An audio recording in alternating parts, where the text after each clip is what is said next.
কোটা সংস্কার আন্দোলন চলাকালীন রণক্ষেত্র পরিণত হয় মোহাম্মদপুর এলাকা। আন্দোলনকারী সরকার দলীয় নানা সংগঠন এবং আইন শৃঙ্খলা রক্ষাকারী বাহিনীর ত্রিমুখী সংঘর্ষে জ্বলতে থাকে মোহাম্মদপুর। জ্বালাও পোড়াও এর পাশাপাশি ধ্বংস ও লুট করা হয় বহু সরকারি বেসরকারি স্থাপনা। শেষ পর্যন্ত আইন শৃঙ্খলা রক্ষাকারী বাহিনীর তৎপরতায় বেশ কয়েকদিন পর নিয়ন্ত্রণে আসে মোহাম্মদপুর। সংঘর্ষ থেমে গেলেও রয়ে গেছে ক্ষত।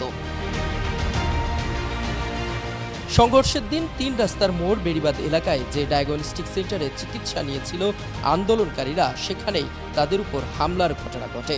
পাশাপাশি লুটপাট ও ভাঙচুরের শিকার হয় ডায়াগনস্টিক সেন্টারটি।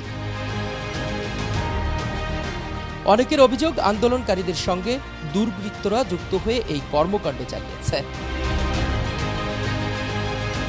মালিকপক্ষের দাবি, একটি ভবনেই আর্থিক ক্ষতি হয়েছে প্রায় ৫,৬০,০০,০০০ টাকা। আমরা কয়েকজন বন্ধুবান্ধব মিলে এই বিজনেসটা শুরু করি।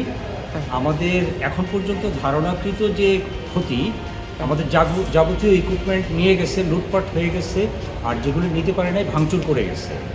আমাদের এসিগুলি সব ইনডোর আউটডোর নিয়ে গেছে, আমাদের সমস্ত কাগজপত্র নিয়ে গেছে, যেগুলির অর্থনৈতিক ইভ্যালুয়েশন এই মুহূর্তে আমরা যেটা করতে পারতেছি যে ৫ কোটি প্লাস মাইনাস। আমাদের গ্লাস ভাঙছে, তারপরে আপনার ওই ফায়ারের নিয়ে গেছে, ওই সামনে গ্লাস ভাঙছে, মোটর টোটো সব নিয়ে গেছে। আমাদের ৫০-৬০ লাখ।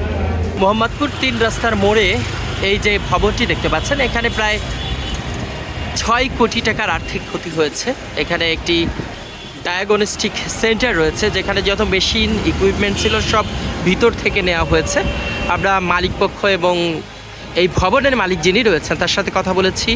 ম্যাক্স 8 ডায়াগনস্টিক সেন্টারের অনারের সাথে কথা বলেছি। তারা যেমনটি বলছেন যে প্রায় তাদের ৫ কোটি টাকার আর্থিক ক্ষতি হয়েছে এবং ভবনের যে মালিক তার প্রায় ৫০ থেকে ৬০ লক্ষ টাকার আর্থিক ক্ষতি হয়েছে।